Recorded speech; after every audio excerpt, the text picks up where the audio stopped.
Alô, amigos, estamos iniciando mais um programa Despertar, produzido pelo Centro Espírita Amor e Caridade de Bauru. Ele é orador e faz as lives e traduz na sua palavra a veiculação do cristianismo. Está conosco, mais uma vez, Moisés Rossi. Olá, Sidney. Olá, amigos. É uma grande alegria sempre tirarmos alguns momentos da nossa vida para tratarmos do Evangelho de Jesus, coisa importante. O Espiritismo explica tão bem tudo isso. Uma alegria estar aqui. Moisés, quando se entra num centro espírita, as pessoas estranham. Não há imagens, não há crucifixo e parece que o local ali não é uma igreja, não é um templo. O centro espírita é diferente de outros templos, de outras religiões? Na verdade, sim, ele tem alguma diferença. As religiões tradicionais, elas têm a casa religiosa deles, a igreja, como um lugar sagrado, como se fosse casa de Deus. Eles têm essa visão, inclusive o templo ele é doado para Deus, para a religião depois. Então é um lugar santo, é um lugar sagrado, é um lugar sacro. A casa espírita, ela tem um diferencial. Ela se caracteriza mais por uma escola ou uma oficina de trabalho. O Espiritismo entende que todo o planeta é criação de Deus, não tem coisa sagrada e coisa profana. Tudo é de Deus e tudo é um impulso para o nosso progresso. Então a casa espírita, ela não é vista pelo espírito como um lugar santo. É visto como um lugar de estudo, de trabalho, de doação, de servir, fundamentalmente de aprendizado, que é a finalidade maior da gente estar encarnado. Nós reencarnamos para aprender um pouco mais. É o longo caminho do aprendizado. E a casa espírita é o lugar que a gente se reúne para estudar. Estudar Deus, Jesus, a vida que nos cerca, aprender, entender melhor tudo isso, viver melhor aqui na Terra e viver melhor nas vidas que se sucedem a essa.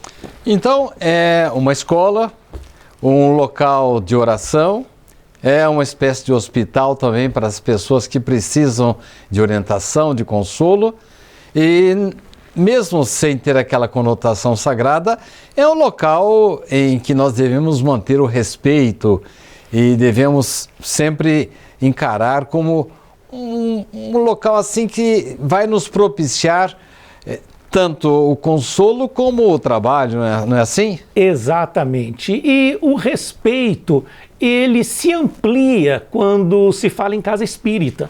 Porque nós temos o respeito humano, um pelo outro, nós temos o respeito perante a dor daquela pessoa que está com um pouco mais de dificuldade, que procura a casa espírita para repor energia, até os trabalhos de cura, de desobsessão, antidepressivos que a casa espírita oferece.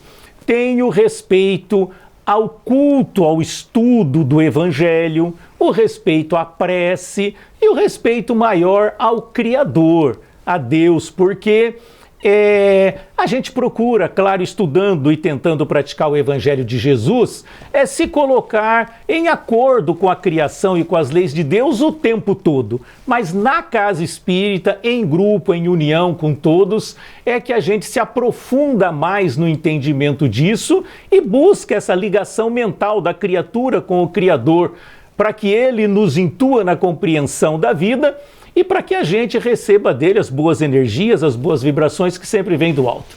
Moisés, as pessoas acham que o Espiritismo, até hoje, acham que o Espiritismo não é religião.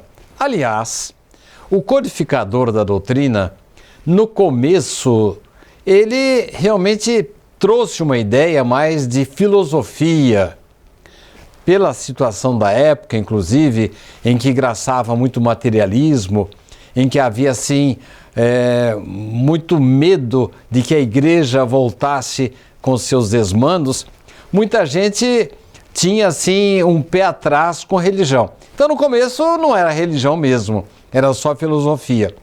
E um pouco mais tarde, depois que o Espiritismo foi codificado, somente em 1864 é que saiu uma obra que poderia dizer-se religiosa, com os princípios morais do Cristo.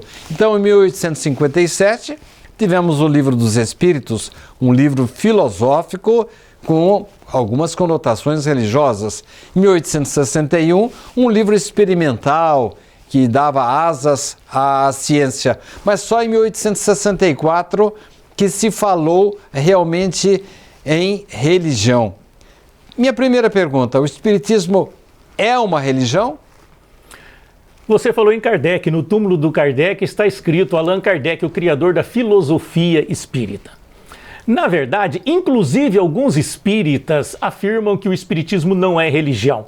Mas isso se dá em função do preconceito que algumas pessoas têm com a palavra religião e com algumas religiões que existem por aí.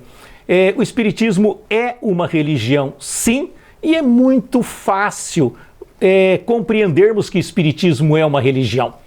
O que é religião? Vem da palavra religare, que é religar a criatura ao Criador. Isso é religião. Um grupo de ensinamentos que procuram fazer com que a criatura compreenda, aceite e pratique aquilo que o Criador criou. Deus criou o universo, as suas leis, e quando nós nos adequamos a elas, somos felizes. Toda filosofia, ciência, doutrina que conduz a criatura ao Criador é uma religião. Ora, nós estudamos o Criador, estudamos as suas leis, estudamos a criação. O Evangelho de Jesus, o próprio Jesus disse: eu sou o caminho, a verdade e a vida. Ninguém vai ao Pai. Ora, se nós estamos estudando as leis de Deus, se nós estamos estudando o Evangelho de Jesus para ir ao Pai, nós estamos estudando para nos religar ao Criador. Quando Jesus disse, eu e o Pai somos um, ele não quis dizer que são uma pessoa. Ele quis dizer que os dois têm o mesmo pensamento, o mesmo entendimento, a mesma compreensão. É para isso que nós trabalhamos, para nos tornar uno com o Criador. E o Espiritismo é uma religião, porque é uma filosofia, é uma ciência, é uma doutrina que impulsiona a criatura a compreender o Criador. Estuda o Evangelho de Jesus, que é o caminho para Deus, para compreender a sua criação e para fazer com que a criatura pratique, se adeque às leis de Deus. O Espiritismo é uma religião, sim. No próximo bloco, logo após o apoio cultural, nós vamos voltar a perguntar para Moisés a respeito do culto que é realizado dentro do Centro Espírita. Não saia daí, voltamos já já.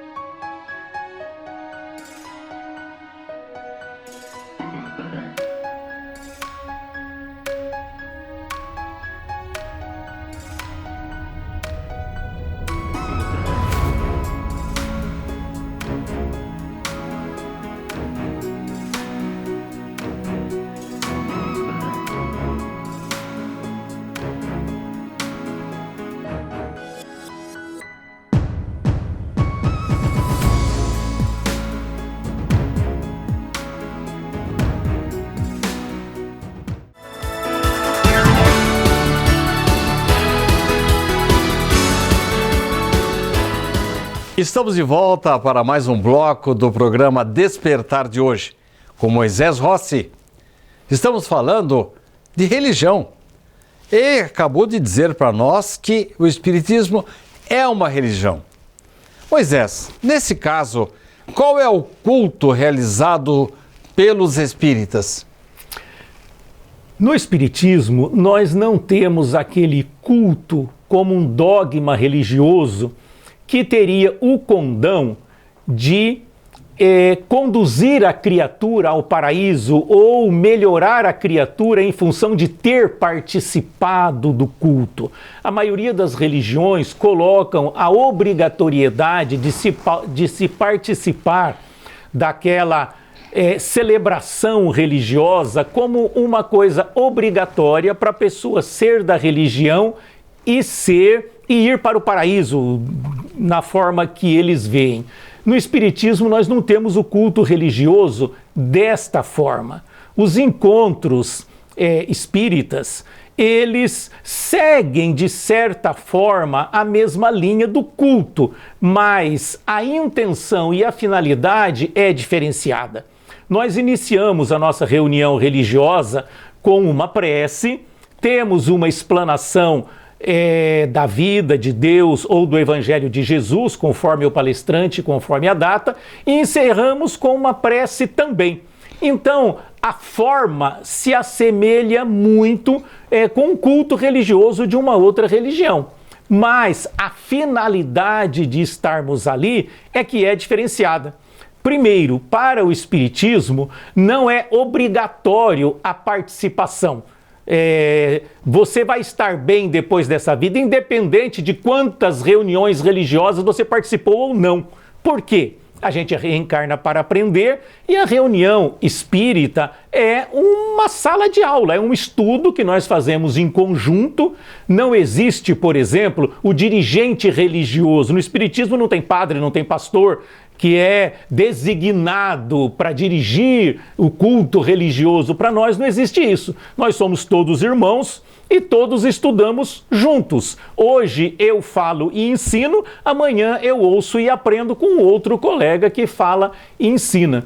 Então, o fundo da finalidade do encontro espírita é o entendimento, é o saber, é o compreender. Compreendendo Deus, a criação e suas leis, naturalmente nós colocamos em prática na nossa vida. Porque é muito difícil você fazer uma coisa que você não entende os porquês, não é? Você tem que perdoar. Tá, eu tenho que perdoar por quê? Porque Jesus falou. Por que Jesus falou que eu tenho que perdoar? Porque Deus quer que você perdoe. E por que Deus quer que eu perdoe e não o contrário? Então, no Espiritismo, nós atuamos mais ou menos dessa maneira, não é? Nós questionamos a criação não para questionar Deus, mas para entender Deus. Nós duvidamos, nós questionamos para conseguir compreender. Compreendendo, a gente pratica com muito mais facilidade. Então, nós não temos aquele culto religioso como um dogma necessário para estarmos bem na outra vida. Nós temos a reunião religiosa como uma sala de aula, como um local de estudo, onde nós aprendemos moral e intelectualmente e onde aurimos as boas energias, as boas vibrações de todos que estão presentes e dos bons espíritos que acompanham nossas reuniões. Você trouxe uma má notícia para nós aí, né? Quer dizer que não basta comparecer a uma reunião presencial ou mesmo através da internet, não basta você assistir a uma reunião dessas, mesmo que você participe dela, para já estar com um pé assim, se encaminhando para o céu, para as boas regiões da espiritualidade? Sidney, esse é um grande equívoco da humanidade. Todo mundo busca religião para se aproveitar dela. Eu vou lá buscar, eu vou lá melhorar, eu vou lá receber a bênção de Deus, é tudo para mim. É como fosse buscar um fim. Quando, pelo que você está me dizendo, a doutrina espírita, o indivíduo vai encontrar ali nessa reunião, nesse culto, vamos chamar o nome que seja, não para encontrar ali a sua solução, mas é um meio dele melhorar-se para depois melhorar sua vida, seria isso? Exatamente, o Espiritismo te ensina. Não adianta o Espiritismo ensinar se você não aprender. Se você ficar indo 10 anos no Espiritismo e não se transformar nada, não se melhorar em nada, não aprender nada, não adianta nada. E não adianta só aprender, tem que praticar também? Tem que praticar, mas quando você aprende, quando você sabe os porquês, quando você entende a realidade da criação de Deus, você pratica com mais facilidade. Então, o Espiritismo não melhora a sua vida. O Espiritismo ensina você a melhorar sua vida. Por isso não adianta você só chegar lá, sentar e ir embora. Você tem que ouvir, prestar atenção, duvidar, questionar, trabalhar mentalmente tudo isso, usar a inteligência que Deus lhe deu, interiorizar conhecimentos e se melhorar. Aí sim, a reunião espírita está sendo útil para você. Agora, infelizmente, e a própria religião tradicional ensina você a ir lá se apoderar de benefícios na religião. E, na verdade, Jesus já veio aqui, já teve o trabalho de nascer entre nós, de dar o caminho para a gente. É a nossa vez de fazer alguma coisa. Então, a gente tem que ir na reunião espírita para aprender. Aprendendo, praticar. Aí sim, nós estaremos caminhando o caminho que Jesus nos deixou, que é o seu evangelho. Mas, Moisés, ao aproveitar o finalzinho desse bloco, muitos oradores dizem assim largamente, que se eu passar a dar um plantão no albergue, se eu colaborar com uma cesta básica, se eu der aqui a minha ajuda dentro do centro, e daqui a pouco as minhas coisas vão melhorando. Essa barganha não existe no Espiritismo? Não, essa barganha não existe em lugar nenhum, apesar de algumas pessoas ensinarem dessa forma. Não existe troca com Deus. Você toma decisões, você tem atitudes e você faz escolhas. Você sofre o reflexo dessas escolhas. Você sofre a reação da sua ação. Você quer que a sua vida melhore? Tenha boas ações. Mas quando você diz ter boas ações, não é ir lá no fim de semana e dar 10 cesta básica para a pessoa carente. Isso é uma boa ação. Mas o que isso tem a ver com o seu íntimo? Boa ação é quando ela sai do seu íntimo, no meio que você vive, e não aquele momento determinado que você foi lá fazer alguma coisa porque você espera um benefício em troca. Não funciona dessa forma. A nossa vida vai estar sempre melhor quando nós nos portarmos sempre melhor. Escolhas melhores, ações melhores, reações melhores, e a nossa vida fica bastante tranquila. É interessante como as pessoas querem dar coisa para Deus. Nós não temos nada para dar para Deus. Deus não precisa que a gente dê cesta básica, que a gente dê plantão, que a gente faça isso. Tudo isso beneficia a gente. Quando você faz um trabalho voluntário, a energia boa que você aure em função do trabalho voluntário é a sua compensação. Mas isso não quer dizer que a sua vida vai melhorar se você estiver fazendo isso de propósito para fazer uma troca, mas continuar com o seu íntimo mantido na perversidade, no orgulho, na vaidade, na prepotência, na exploração dos outros, na maledicência, enfim. Nós é que temos que melhorar a nossa vida, tudo que nos cerca vai melhorar quando as reações das nossas ações forem melhores. Aí nós vamos melhorar e vamos viver bem.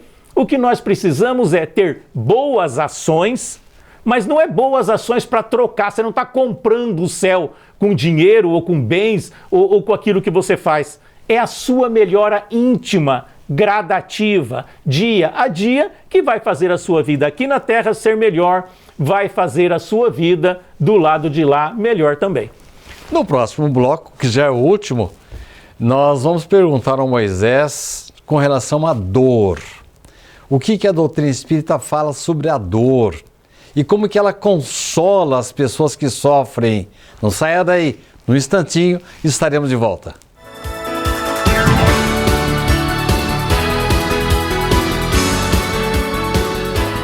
Você pode ajudar o SEAC de Bauru se cadastrando na campanha Nota Fiscal Paulista e indicando a nossa organização como beneficiária na doação automática. Com sua contribuição, nós recebemos o valor calculado em tributos fiscais e concorremos a sorteios mensais. Você também concorre a prêmios de até R$1 milhão e tudo com custo zero. Toda vez que você solicitar o CPF no ato da compra, a doação automática ocorrerá. Cadastre-se no programa Nota Fiscal Paulista pelo site ou, se preferir, baixe o aplicativo no seu celular.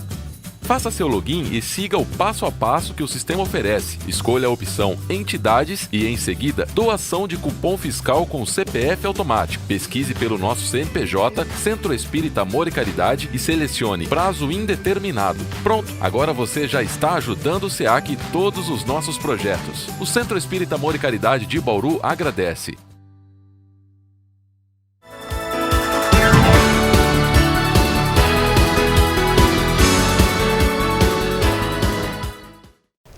Estamos de volta para o terceiro bloco do Despertar de hoje, que está muito gostoso.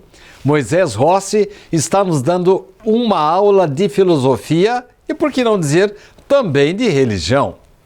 Moisés, Você acabou de nos dizer aí que não há aquela troca.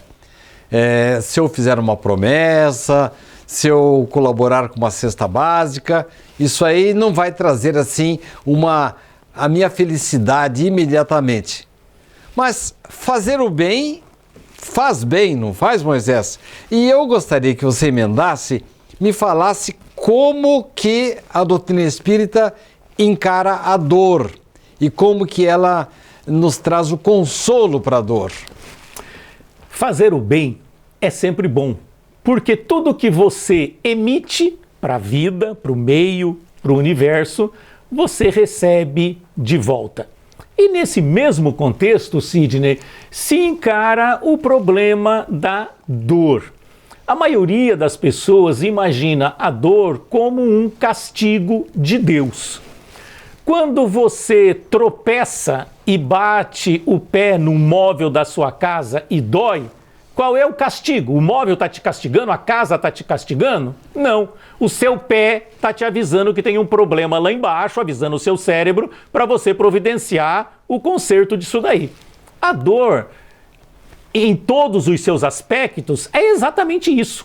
Quando a dor nos atinge, seja a dor moral, seja a dor psicológica, seja a dor física, como uma doença, a morte, enfim, seja qual o tipo de dor for, nada mais é do que o nosso íntimo, o nosso campo vibracional maior, nos indicando que tem alguma coisa para ser consertada, tem alguma coisa para ser vista de uma forma melhorada, para doer menos ou para parar de doer, para a gente ficar bem.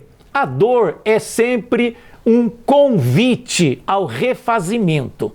É um convite a mudarmos as posturas, a mudarmos as atitudes. A dor é sempre a reação de uma ação.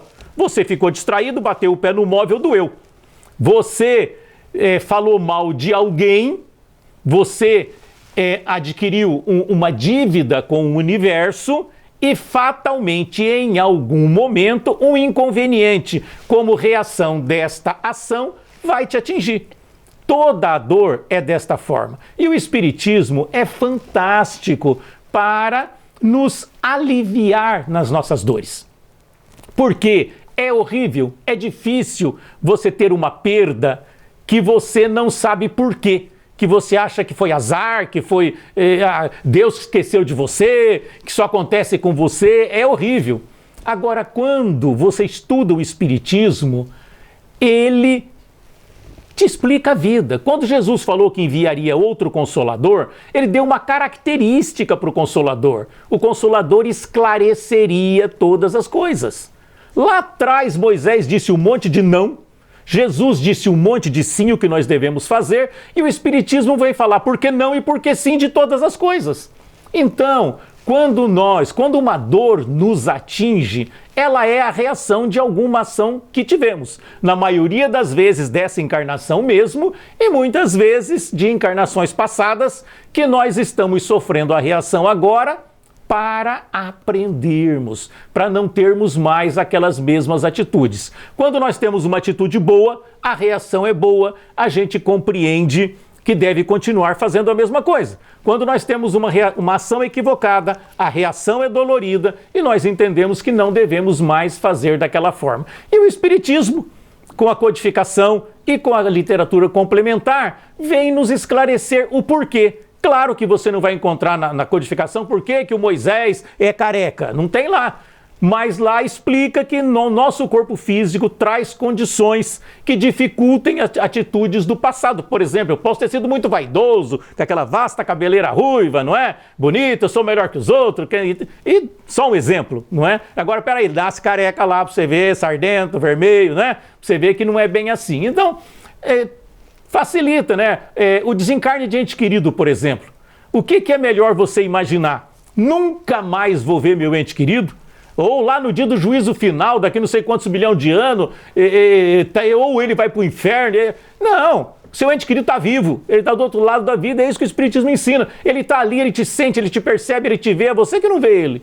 Então o Espiritismo é o Consolador prometido por Jesus, porque ele esclarece todas as coisas. E as dores ficam mais amenas quando nós desconfiamos do porquê que aquela dor está me atingindo. Ela está me ensinando algo dentro desse contexto em que ela se apresentou para nós. Compreendendo ou pelo menos desconfiando o porquê, a gente vive muito melhor, aprende mais, porque a gente vai refletir porque aquela dor está nos atingindo, acaba vivendo melhor aqui, aprende e vive melhor do outro lado também. Moisés, nós estamos no final do programa e eu não posso deixar de fazer uma perguntinha final para você. Você falou aí que a vida é como se fosse um bumerangue, né? O que eu lanço volta para mim. As dores representam um castigo de Deus? Não, Deus não castiga, Deus é amor. Nós castigamos os nossos filhos porque nós não sabemos como educá-los. Deus, na criação do universo, já criou a forma de nos educar, com o amor. A dor é apenas a escola mais dolorida porque nós não aceitamos o ensinamento mais ameno para a gente aprender a ser feliz e a fazer a felicidade em torno de nós. Deus não castiga, Jesus não castiga, o universo não castiga.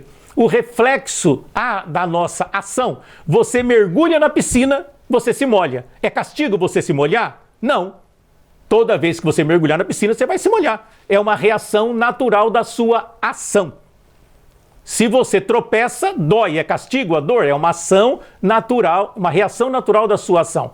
Então, tudo que nos acontece é um impulso para o nosso aprendizado e nunca castigo. Mas a gente precisa entender que esse impulso vem na forma natural de uma reação pré-estabelecida por Deus na criação do universo para aquela ação. Toda ação terá a sua reação como impulso de aprendizado, de crescimento, de progresso. Se dói, a gente procura fugir daquilo que causou a dor. Assim são as nossas ações e reações. Amor, amizade, fraternidade traz o bem. Egoísmo, maledicência, inveja, traz coisas ruins. E a gente vai aprendendo isso ao longo das reencarnações. Moisés, muito obrigado pela sua presença. Eu que agradeço a oportunidade, Sidney. Desde já, o nosso convite para que você retorne, trazendo esclarecimentos como esse. Aprendemos hoje com Moisés que aquilo que nós semeamos, nós colhemos. E Deus sempre está de braços abertos quando nós nos reformulamos e fazemos o bem. Muito obrigado pela sua atenção. Na próxima semana estaremos de volta com mais um programa Despertar.